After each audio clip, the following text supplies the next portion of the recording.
stepping into the shoes of a medical student facing the ultimate pulse-pounding test. The imaging practical exam. Right. You walk into a quiet, sterile room. The examiner clicks on the stark, glowing light box, and right in front of you is a stack of 16 actual chest x-rays. And you have to get through them one by one. And that is exactly what we are going to do today.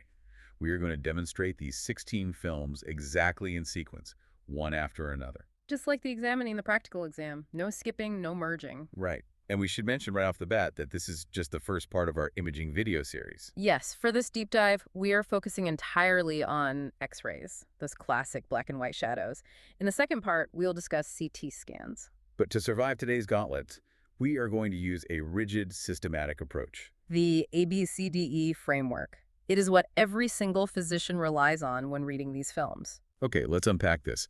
Before we even look at the first film, what exactly does ABCDE stand for? If you're trying to visualize this with us, you need to know the cheat code. It is your survival guide. A stands for airway. So mostly looking at the trachea. Got it. And B is for breathing. Exactly, which covers the vast lung fields themselves.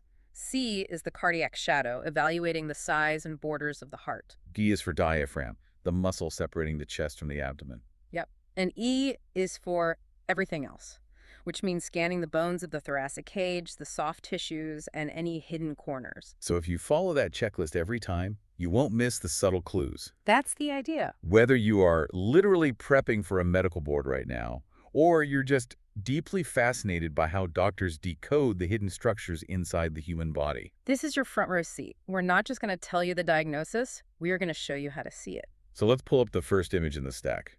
Case 1, the baseline, the normal X-ray. When the examiner puts this posterior or PA view up on the board, you immediately start your ABCDEs. Tracing from top to bottom, I check the airway. The trachea is that dark, vertical column of air right in the midline. Perfect. I see the collarbones, the clavicles crossing the very top of the lungs symmetrically. Down the midline, the trachea splits. I check the center root of the lungs, the aortic knob, and the distinct smooth curves of the right atrium and the muscular left ventricle. That is a perfect visual scan, but before you even begin to hunt for pathology, there is a fundamental trap you have to avoid. Orienting yourself to the film. Precisely. How do you know for sure which side is the patient's left and which is the right? You look down at D, the diaphragm. Right. You look for the gastric air bubble, which is just the natural pocket of air in the patient's stomach. It's anatomically located under the left hemidiaphragm. So on a standard film, that dark bubble appears on the right side of the image you are holding. Exactly. That tells you the right side of the film corresponds to the patient's left side. Always check that first. Good tip.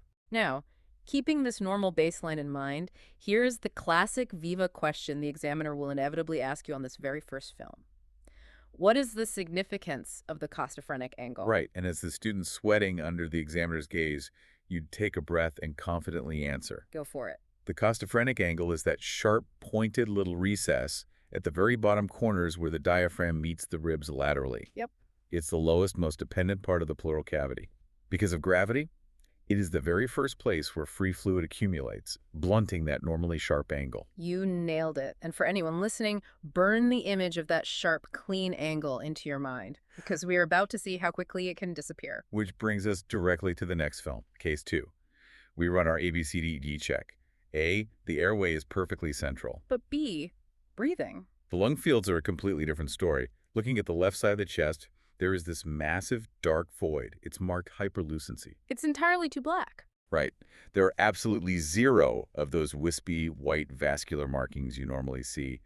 And if I look really closely, I can see this faint, delicate line sitting closer to the middle of the chest. The lung itself looks like it's just sitting there deflated. What you were describing is a collapsed left lung due to a pneumothorax. Air has escaped. Exactly. Air has somehow escaped into the pleural space, the cavity outside the lung, and the pressure has literally squished the lung inward. And that faint line I spotted. That is the visceral pleural line, the actual outer edge of the shriveled lung. The critical lesson here for you as a learner is that in radiology, the nothingness, that totally black area devoid of the normal branching web, is just as diagnostic as a dense white shadow. So we've seen what happens when air fills the space. Let's look at the next image in the stack, Case 3. What do you see? I look at the upper right zone of the lung, and instead of a black void, I see a dense, solid white opacity. But check the airway. Right here is the piece that trips me up. The trachea, that central air column we look at first, is visibly pulled towards the right side, directly toward that white mass. Mm.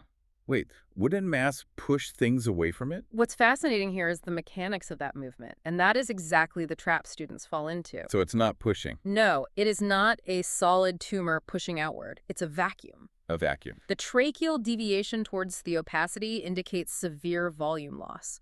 Basically, the airway feeding that upper section of the lung is completely blocked. So the lung tissue behind the blockage just deflates and collapses. Exactly, creating negative pressure that literally sucks the trachea over toward it. Wow. Now, given that this is an adult patient, the examiner wants you to synthesize this. You cannot just say right upper lobe collapse. You must suspect an obstructing bronchogenic carcinoma. Lung cancer blocking that too. Precisely. That is wild. The disease doesn't just block things, it rearranges the anatomy. Okay, taking a breath, film 4 goes up, case 4. Check the trachea. The trachea is back in the center, so no vacuum pulling it around. But looking at B, the breathing fields, there isn't a solid block of white. Instead, there are these patchy, cloudy opacities right in the middle and upper zones of the right lung. And this is where we seamlessly transition to C, the cardiac shadow. Look at the right edge of the heart. Oh, wow. You can no longer clearly see where the heart ends and the lung begins. This is a profound lesson in radiology known as the positive silhouette sign. You aren't always looking for the disease itself. Sometimes you're looking for what the disease erases. Exactly. The heart is a water density structure. If the spongy lung tissue right next to it also fills with fluid or pus from an infection, they become the exact same density to the X-ray beam. So the border between them simply vanishes. You got it. Because the right middle lobe anatomically hugs that right heart border, this vanishing act specifically points to right middle lobe involvement. With those patchy clouds, this is highly consistent with a localized infection, a bronchop pneumonia. I love that. Looking for what is erased. Okay, next film in the sequence, case 5. At first glance, this one looks mostly clear. Airway central, lung fields look okay, cardiac shadow is sharply defined. But then we get down to D for diaphragm. Right, remember that Viva question from case 1 about the lowest point of the chest? It looks completely blunted, like someone took an eraser and rounded off the corner. Which means we're seeing exactly what we discussed in the baseline film. That blunting is the classic early radiologic sign of a left-sided pleural effusion. Fluid. Whether it's water, blood, or pus, it has started to leak into the pleural space outside the lung, and because of gravity, it is pulled down into that sharp little pocket, filling it up and rounding it off. Let's keep that thought as we look at film 6, case 6. It's a very similar story, but flipped. The right costophrenic angle is blunted. Right. But the examiner doesn't move on. They tap the film under E. For everything else, they want more. Because reading X-rays is about total situational awareness. If you look closely at the very center of the chest, you will see these diffuse, bright white lines outlining the thoracic aorta. Both the arch at the top and the descending porch, it's calcified. Exactly. The high yield point the examiner is fishing for is that this diffuse calcification usually indicates advanced atherosclerosis, hardening of the arteries. It's a very common incidental finding in elderly patients. Right, but noting it shows you are looking at the whole patient, not just the obvious fluid. Moving right along, case 7. The film goes up, and it is immediately dramatic. The entire right side of the chest is just a solid, homogeneous white wall. You cannot see a single vascular marking. The right heart border is erased. The right diaphragm is completely gone. We just saw a little bit of fluid rounding off a corner. This is the extreme progression. This is a massive right-sided pleural effusion. So the fluid hasn't just blunted the angle. No, it has filled the entire right side of the chest cavity like a water balloon. The defining feature to look for here, if you can spot the very top edge of the fluid, is a subtle concave upper margin. We call this the meniscus sign. Right. If you picture water in a glass tube, it naturally climbs up the edges slightly due to surface tension. That is exactly what the fluid is doing against the chest wall. Okay, let's switch gears. Case 8. Film 8 shows a completely different texture. Both lungs, right and left, are filled with diffuse, patchy opacities. But it's not a solid block. No, it looks like someone threw a messy, hazy net over both lung fields, though it is noticeably thicker in the right, upper, and mid zones. What exactly am I looking at here? That hazy net is exactly the right analogy, and the medical term for it is a reticulonodular pattern. Reticulonodular. When you see this bilateral, diffuse, patchy presentation all over both lungs, you need to shift your clinical thinking. You are no longer looking at a localized anatomical issue, like a single blocked tube or a pocket of fluid. You're looking at a systemic, infective, inflammatory disease. Yes. This extensive, widespread presentation is classically suggestive of severe bronchopneumonia that has aggressively spread through the branching airways of both lungs. Film 9, Case 9. We see a site that should look a bit familiar to you now. There is another dense, solid opacity in the right upper lung. And just like we saw back in case 3, The trachea is deviated to the right, pulled toward that white shadow by a vacuum. if we connect this to the bigger picture, the examiner doesn't just want you to repeat the anatomical finding of a right upper lobe collapse. They want the differential diagnosis. Why did it collapse? There is a crucial Viva point here where you need to rattle off the top 4 causes for this exact presentation. Number 1, as we mentioned, bronchogenic carcinoma obstructing the bronchus. Number 2, tuberculosis, which loves the oxygen-rich upper lobes. Number 3, a severe mucus plug, common in asthma or post-op patients. And number 4, an inhaled foreign body obstruction. Here's where it gets really interesting. Case 10 goes up, and you immediately notice the film itself is fundamentally different. The shoulder blades, the scapulae, are projected right over the lung fields, not moved out of the way.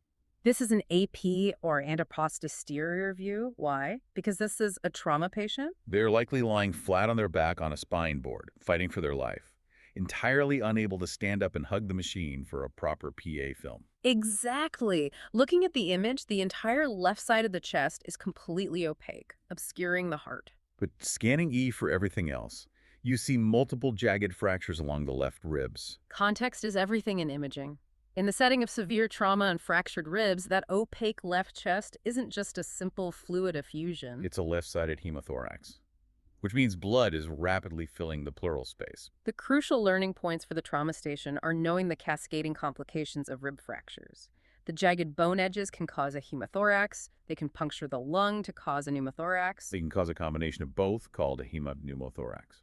Or they can severely bruise the lung tissue itself, a pulmonary contusion. And you must be ready to state the immediate management. This patient requires an intercostal chest tube drainage, an ICD, to violently evacuate that blood and allow the lung to reinflate. That's right. We're over halfway there. Film 11, Case 11. We are back to a standard PA view. There is a solid white opacity in the right chest, but it's only in the lower and mid zones. It completely erases the right diaphragm, but the upper zone of that right lung is still aerated and black. This brings up a golden practical exam tip for differentiating the severity of these fluid collections. Right. If the entire hemothorax is completely opaque, as we saw back in the dramatic case 7, you call it a massive effusion. But if only the lower zone is opaque and the diaphragm is obscured, while the top of the lung remains clear and aerated, you confidently diagnose a moderate pleural effusion, It is all about the fluid level. which flows perfectly into Case 12. Film 12 goes up, and it looks incredibly similar to Film 11. We have that same lower zone opacity on the right side, hiding the diaphragm, a moderate right-sided pleural effusion. But the examiner taps the left lung, the supposedly clear side. When I look closely at the very base of the left lung, there are these mild, faint horizontal white lines. This is a test to ensure you don't get tunnel vision on the most obvious, glaring abnormality. You always have to check the contralateral side. So what are those lines? Those faint linear opacities on the left suggest atelectatic or inflammatory changes. Essentially, atelectatic just means small, localized areas of the left lung base have slightly collapsed or become inflamed. It's collateral damage, often because the patient isn't breathing deeply due to the pain and pressure from the large effusion on the right side. Exactly. Film 13, Case 13. This one drops a visual we absolutely haven't seen yet. The lower right lung has a dense white opacity, but above that shadow is a perfectly straight, razor-sharp horizontal line. And directly above that perfectly flat line, there is pure black void with no lung markings. This is pure fluid physics on display inside the human body. Think back to the meniscus sign. Normally, fluid in the chest curves up the edges due to capillary action and the natural shape of the cavity. It wants to cling to the walls. You only ever get a perfectly flat horizontal line when there is both fluid and free air in the pleural space. Right. The presence of the air completely breaks the surface tension and capillary action against the chest wall, allowing the fluid to level out exactly like water resting in a half-empty glass. The diagnosis for this specific physics phenomenon is a hydropneumothorax. That is absolutely fascinating. The air literally breaks the tension. On to case 14. Film 14. This is another AP view, but the proportions of the rib cage are much smaller. This is a pediatric patient. In the right upper zone, there is a distinct, thick-walled, rounded cavity. Inside that circular cavity, you see another one of those perfectly flat, horizontal air fluid levels we just learned about. The whole structure is surrounded by a hazy cloud of inflammation. When you see a thick-walled cavity containing an air fluid level, and it is surrounded by infectious consolidation in the right upper lobe of a child, it is highly suggestive of a lung abscess. An aggressive infection has essentially liquefied and destroyed a localized area of lung tissue. Creating a necrotic pocket that is filled with liquid pus and infectious gas. 2 to go. Film 15, case 15. You run your ABCDEs, the airway is fine. The breathing fields look incredibly clear. Except for one striking, unmissable feature. Sitting right in the lower left lung zone is a well-defined, perfectly rounded, smooth white circle. It looks exactly like someone dropped a physical coin right onto the X-ray plate. Honestly, it's a little terrifying how perfect it looks. This raises an important question, and it is one of the most stressful findings in radiology. What is your differential diagnosis for a solitary pulmonary nodule, commonly called a coin lesion, in an adult patient? You cannot just shrug and say you don't know. You must immediately state to the examiner that you suspect a malignant bronchogenic carcinoma until proven otherwise. However, you must also demonstrate breadth of knowledge by listing the other, less terrifying possibilities. It could be a calcified tuberculoma from an old infection, a benign tumor called a hamartoma, a single pulmonary metastasis, or a fungal granuloma. Ultimately, the X-ray simply isn't enough here. You have to tell the examiner that to solve this, correlation with a 3D CT scan and a physical tissue biopsy are absolutely required. And finally, the last film, case 16. Film 16. You are exhausted, you look at the lung fields, and they are perfectly clear. The airway is central, the heart is fine. But you diligently follow your ABCDEs down to D for diaphragm. And there, tucked just beneath the right hemodiaphragm, trapped between the dense liver and the diaphragm muscle itself, is a thin, dark, crescent-shaped pocket of air. Remember our very first rule of orientation back in case 1? The normal gastric air bubble belongs under the left diaphragm. Seeing air under the right diaphragm means you have free air roaming around in the abdominal cavity. This is a pneumoperitoneum. And in any clinical setting, this is a massive, screaming alarm bell. It almost certainly means a hollow organ, like a ruptured bowel or a perforated stomach ulcer, has burst and leaked digestive gas into the abdomen. It is an absolute immediate surgical emergency. So what does this all mean? Take a deep breath. You did it. You just survived a grueling 16-film practical exam marathon. And you proved that by relying on a rigid, systematic approach like the ABCDE framework, the hidden stories trapped in those confusing black and white shadows become incredibly clear. From simple fluid blunting a sharp angle, to the devastating shift of a vacuum-collapsed lung, to the physics of a perfectly flat line of water. If you're tracking with us, don't put your exam notes away just yet, because as we mentioned at the start, part 2 of this imaging video series is coming up next.